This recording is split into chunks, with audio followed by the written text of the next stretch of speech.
Welcome back to today's Family Connection Point. Today we're in Proverbs chapter 3 and we're looking at two very familiar verses, verses 5 and 6. It says this: "Trust in the Lord with all your heart and lean not on your own understanding. In all your ways acknowledge him and he will make your path straight," or he will direct your path. In fact, these two verses are some of my wife's favorite verses in the entire Bible. For our illustration today, we're just going to do a quick illustration. I'm going to take a chair and I'm actually going to put it in the middle of the room and I'm going to tell my kids, pretend like this is the decision-making chair of your life. Whoever sits on this chair makes the decision. And there's only two options. There's you can sit on it and make all your decisions, or God can sit on it and make the decisions for you. Who should sit on the chair? Who do you want sitting on the chair, and why? You see, the answer to that question, I think, dovetails very well into these two verses that we're going to focus in on.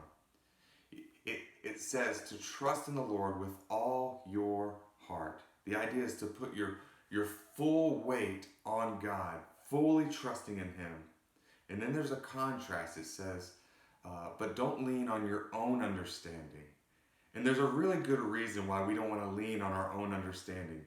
And some of us need to hear this. Some of us are very well acquainted to this. But here's the truth. We don't know everything. And God knows more than us.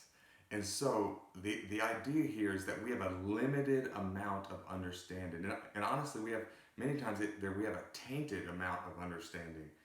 Even our understanding is twisted sometimes.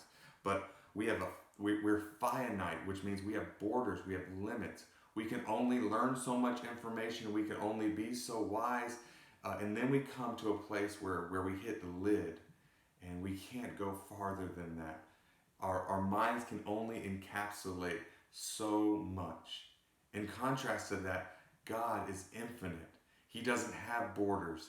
He doesn't have limits to his understanding, to his wisdom. He doesn't continue to learn stuff because he doesn't need to.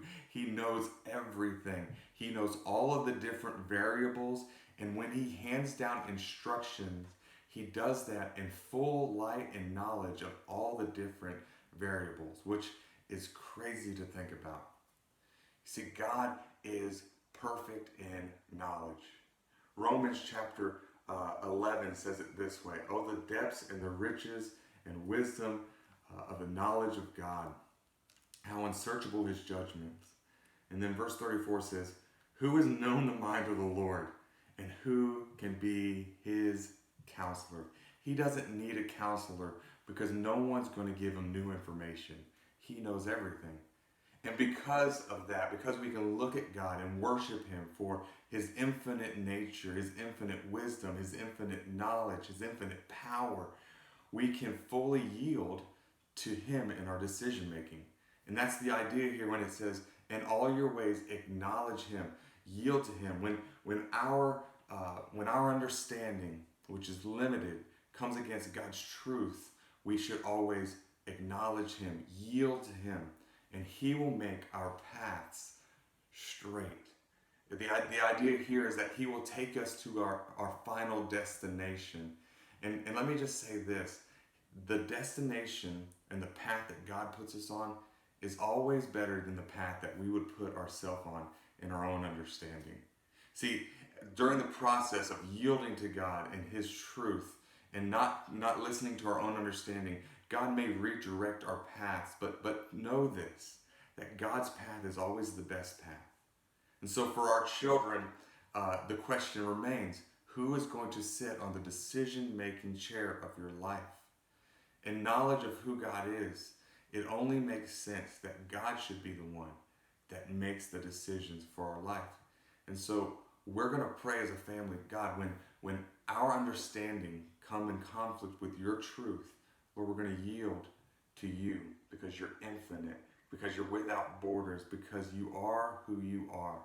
And Lord, where you take us will be the best place. That's our lesson for today. I hope that was helpful. I'll see you tomorrow.